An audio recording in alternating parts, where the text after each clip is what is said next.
বয়ানের বিষয়ভিত্তিক হলো মরণের চিন্তা ফিকির। মরণ এমন একটা বাস্তব বস্তু যাকে কোনো ব্যক্তি অস্বীকার করতে পারে না। আমাদের ধর্ম ভিন্ন ভিন্ন হতে পারে, আমাদের ধর্ম হিন্দু, খ্রিস্টান, ইহুদি, নাসারা, বৌদ্ধ, যে যার ধর্ম হতে পারে, কিন্তু সবাই মরণকে বিশ্বাস করে। চিল্লা বলেন ঠিক কিনা? মুসলমান বন্ধুগণ আমার, আল্লাহ রাব্বুল আলামিন কোরআনে কারীমের মধ্যে উল্লেখ করিয়া বললেন, আউযু বিল্লাহি মিনাশ শাইতানির রাজীম, বিসমিল্লাহির রাহমানির রহিম, কুল্লু নাফসিন যায়িকাতুল মাউত সুম্মা ইলাইনা তুরজাউন। আল্লাহু আকবার। কুল্লু নাফসিন যায়িকাতুল মাউত, every soul will taste death, then to us you will to return. আল্লাহ বলে যার আত্মা আছে তাকে টেস্ট মৌতের, মরণের স্বাদ গ্রহণ করতে হবে।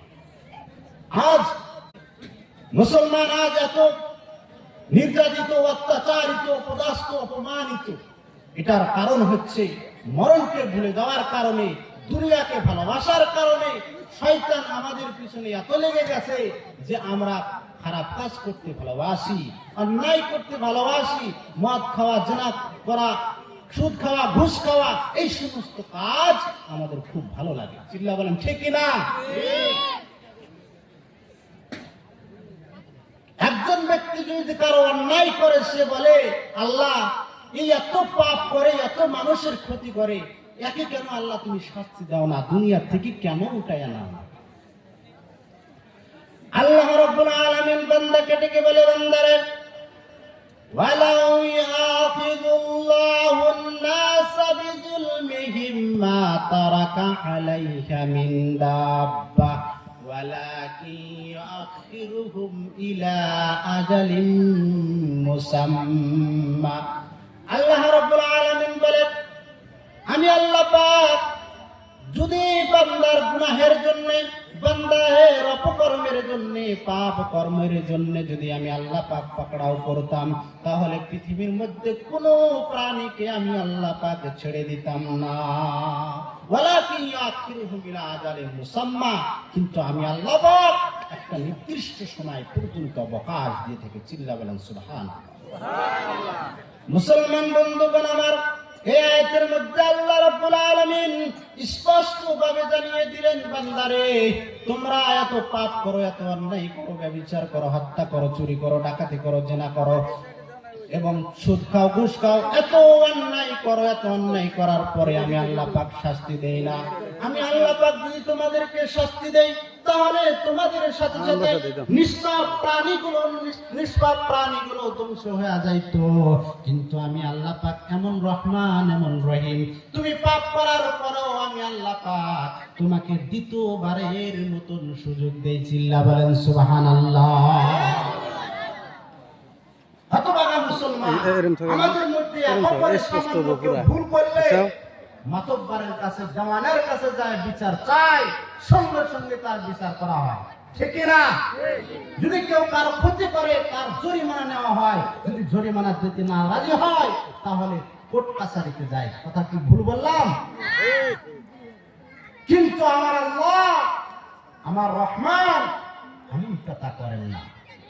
আল্লাহ রাব্বুল আলামিন বান্দাদেরকে ডেকে বলে, ইয়া আইয়ুহাল্লাযীনা আমানু তুবু ইলাল্লাহি তাওবাতান নাসুহা আসা রাব্বুকুম আইয়ুকাফিরা আনকুম সাইয়্যাতিকুম ওয়া ইদখিলাকুম জান্নাতিন তাজরি মিন তাহতিহাল আনহার। সুবহানাল্লাহ। আল্লাহ রাব্বুল আলামিন বান্দাদেরকে ডেকে বলে, হে বিশ্বাসীগণ, তোমরা আল্লাহ তাআলার কাছে, আমি আল্লাহর কাছে তওবা করো, বিশুদ্ধ তওবা, খাঁটি তওবা, যাতে করে আমি আল্লাহ পাক তোমাদের অপকর্মগুলোকে মাফ করে দিয়ে, তোমাদের অন্যায় কাজগুলোকে মাফ করে দিয়ে আমি আল্লাহ পাক এমন এক জান্নাতে প্রবেশ করাবো যে জান্নাতের পদতলে আমি আল্লাহর রহমতের নদী প্রবাহিত। সুবহানাল্লাহ। তাহলে বোঝা গেল এত সুন্দর সুযোগ পাওয়ার পরেও, এত অতিরিক্ত পাপ করার পরেও আল্লাহ পাক সুন্দর সুযোগ দেয়। চিল্লা বলা যাবে না সুবহানাল্লাহ? সুবহানাল্লাহ বারে বারে বলতে হবে কি আমাকে? কারণ আল্লাহ পাক সঙ্গে সঙ্গে সাজা দেয় না। কিন্তু হতভাগা মুসলমান এত সুন্দর সুযোগ পায়া, এত সুন্দর সময় পায়া, এই সুন্দর সময়টাকে দুনিয়ার মহাব্বতে, দুনিয়ার লোভ লালসায় সুন্দর সময়টাকে অপচয় নষ্ট করে ফেলে এবং দুনিয়া নিয়ে চিন্তা করতে করতে কখন মওত আসে টের পায় না এবং দুনিয়ার ভোগ বিলাসিতা নিয়ে সে চিন্তায় মেতে থাকে। ঠিক কি না? আল্লাহ রাব্বুল আলামিন বলে বান্দারে, ইয়ালামুনা যাহিরাম মিনাল হায়াতিদ দুনিয়া ওয়া হুম আনিল আখিরাতি হুম গাফিলুন। তারা পৃথিবীর বাহির দিকগুলি জানার চেষ্টা করে, আখিরাতের থেকে তারা গাফিল থাকে, তারা আখিরাতের খবর রাখে না। গরিব চিন্তা করে বড়লোক হওয়ার জন্য, বড়লোক চিন্তা করে আরো পাওয়ারফুল হওয়ার জন্য, কেউ চিন্তা ফিকির করে টাকা পয়সার জন্য, কেউ চিন্তা ফিকির করে জমি জায়গা নিয়ে, কেউ চিন্তা ফিকির, কৃষক চিন্তা করে ফসল নিয়ে। এই দুনিয়ার সমস্ত বস্তু নিয়ে চিন্তা ফিকির করে না। আল্লাহ রাব্বুল আলামিন তাদেরকে সাবধানতা ভাবে জানিয়ে দেয়, আরাদিতুম বিল হায়াতিদ দুনিয়া মিনাল আখিরাতি ফামা মাতাউল হায়াতিদ দুনিয়া মিনাল ফিল আখিরাতি ইল্লা কলিল। বান্দারে, তবে কি তোমরা দুনিয়ার আখিরাতের পরিবর্তে দুনিয়ার ভোগ বিলাসিতায় খুব খুশিতে আছো নাকি? অথচ দুনিয়া আখিরাতের তুলনায় একেবারেই সামান্য। দুনিয়া আখিরাতের তুলনায় একেবারে নগণ্য, এর কোনো দাম নাই। কারণ এই দুনিয়ার থেকে আমাকে যেতে হয়, এটা ক্ষণস্থায়ী, চিরস্থায়ী নয়। এর কারণ হইল তোমার আসল জীবন তো সেখানেই শুরু হবে। Your real life will be start in the akhirah. There will not death. যেখানে আসল জীবন যেখানে শুরু হবে, যে জায়গায় তোমার মৃত্যু হবে না, সেটাই তো নাকি বলেন? এখানে আজ আছি কাল থাকবো না, কিন্তু কাল কিয়ামতের ময়দানে আপনার মৃত্যু হবে না। চিল্লা বলা যাবে না? সুবহানাল্লাহ। হতভাগা মুসলমান চিন্তা করার দরকার কোনটা, পারে কোনটা? আল্লাহ রাব্বুল আলামিন উল্লেখ করিয়া বলেন, আওয়ালাম ইয়াতাফাক্কারু ফি আনফুসিহিম মা খালাকাল্লাহু সামাওয়াতি ওয়াল আরযা ওয়া মা বাইনাহুমা ইল্লা বিল হাক্কি ওয়া আজালিন মুসাম্মা। আল্লাহ রাব্বুল আলামিন বলে, বান্দারে, তোমরা দুনিয়ার আকাশে এবং জমিনে যা কিছু দেখতে পাও, আমি আল্লাহ রাব্বুল আলামিন একটি নির্দিষ্ট সময় পর্যন্ত বানাইছি। একটা নির্দিষ্ট সময় কালের জন্য আমি আল্লাহ পাক বানাইছি। Everything is made for a specific time. আমি প্রত্যেকটা বস্তুকে একটা সময় হিসাবে বানাইছি। এই আয়াতকে যখন আমি বিশ্লেষণ করলাম, আমার মুসলমান বন্ধুগণ, আমার দেখে অবাক হয়ে গেল যে এত সুন্দর একটি ছোট্ট আয়াতের মধ্যে আল্লাহ রাব্বুল আলামিন এত বড় একটি মেসেজ দিয়ে দিলেন। সেটা হলো, আমরা সাধারণত সবাই দোকান খামারে যাই কি না? যাই। দোকান খামারে অনেক বস্তু কিনি, অনেক পণ্য কিনি। কেউ ফার্মাসিতে যায় ওষুধ কিনতে। ঔষধের কেনার আগে ঔষধের গায়ে আমরা দেখি ঔষধের ডেটটা ঠিক আছে না নাই। যদি ঔষধের ডেট ঠিক থাকে তাহলে আমরা কিনতে রাজি, আর যদি ডেট ঠিক না থাকে তাহলে আমরা কিনতে রাজি নয়, কারণ সেটা ডেট ফেল হয়ে গেছে, সেটা বিষাক্ত হয়ে গেছে, সেটা এক্সপায়ার ডেট হয়ে গেছে। মুসলমান বন্ধুগণ আমার ভাবতে খুব অবাক লাগে, আল্লাহ রাব্বুল আলামিন এই আয়াতের মধ্যে স্পষ্টভাবে জানিয়ে দিলেন, বান্দারে তুমি আকাশের মধ্যে যা কিছু দেখতে পাও, চন্দ্র সূর্য নক্ষত্র তারা, জমিনের দিকে তাকিয়ে দেখো, যা কিছু দেখতে পাও, জীবজন্তু পশু পাখি গাছপালা তরুলতা জিন ইনসান, প্রত্যেকটি বস্তুকে আমি আল্লাহ রাব্বুল আলামিন একটা এক্সপায়ার ডেট ফিক্স করে বানাইছি। আল্লাহু আকবার। তারপরে আল্লাহ রাব্বুল আলামিন বলেন, ফাইযা জাআজালুহুম লা ইস্তাখিরুনা সাআতাও ওয়া লা ইস্তাকদিমুন। আল্লাহ রাব্বুল আলামিন বলে, অতঃপর যখন তোমাদের সেই নির্ধারিত টাইমটা চলে আসবে, তখন তোমাদেরকে এক সেকেন্ড আগেও সময়ও দেওয়া হবে না, পরেও দেওয়া হবে না। যখন হুকুম হবে সঙ্গে সঙ্গে আজরাইল তোমার জানটাকে কবজ করে নেবে।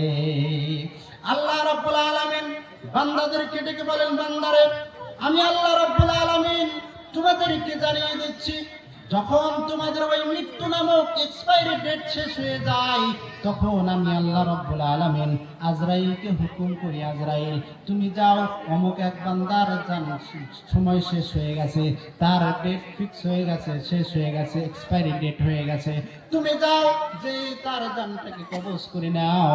আমি আল্লাহ রাব্বুল আলামিন যখন হুকুম করি সঙ্গে সঙ্গেই জানটাকে কবজ করা হয়। এক সেকেন্ডে আগেও করা হয় না, এক সেকেন্ড পিছেও করা হয় না। মুসলমান বন্ধুগণ আমার, আল্লাহ রাব্বুল আলামিন এমন একটা সিস্টেম তৈরি করেছে যে মরণ এমন একটা বস্তু, এর থেকে কেউ পালাইতেও পারবে না। এর থেকে যদি কেউ আড়াল থাকতে চায়, কেউ আড়াল থাকতে পারবে না। কেউ পারবে কি? বর্তমান সমাজে, বর্তমান ডিজিটাল দুনিয়া, এই জন্য ডিজিটাল দুনিয়াতে মানুষ বেশি অংশ বিজ্ঞানকে বিশ্বাস করে। বিজ্ঞানের যত থিওরি আছে সমস্ত থিওরিকে তারা বিশ্বাস করে। বিজ্ঞানিকের থিওরির মধ্যে একটা থিওরি আছে, সেটা হলো কি? Thanatology is the scientific study of the death. এই থ্যানাটোলজি নামক বিজ্ঞানিক শাখার মধ্যে মরণ নিয়ে গবেষণা করে। মরণ নিয়ে তারা গবেষণা করতে করতে তারা এক পর্যায়ে গিয়ে শুধু এটাই বলতে পারে যে মানুষের মরণের সময় তার অবস্থাটা কেমন হয়, তার হার্ট বন্ধ হয়ে যায়, তার শরীরটা শক্ত হয়ে যায়, তার শরীরের মধ্যে ব্লাড থাকে না, ব্লাডহীন হয়ে যায়, এটাই শুধু বলতে পেরেছে।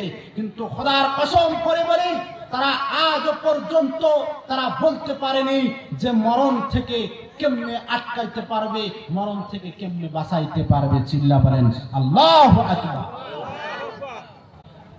মুসলমান বন্ধুগণ আমার, যখন ইহুদিদেরকে বলা হইল, ইহুদিরা মাঝে মাঝে বলতো যে আমরা আল্লাহ তাআলার নেক বান্দা, আল্লাহ তাআলার প্রিয় বান্দা।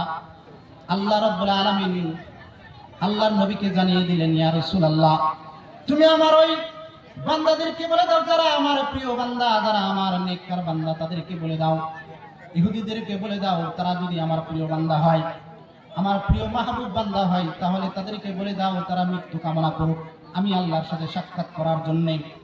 ইহুদিদেরকে বলা হইল, কিন্তু ইহুদিরা তারা মৃত্যু কামনা করতো না। তারা জানতো যে আমরা আল্লাহকে বিশ্বাস করতাম না, আল্লাহকে মানতাম না, নবীকে বিশ্বাস করিনি, নবীর উপরে আমি নবীর উপরে ঈমান আনি নাই।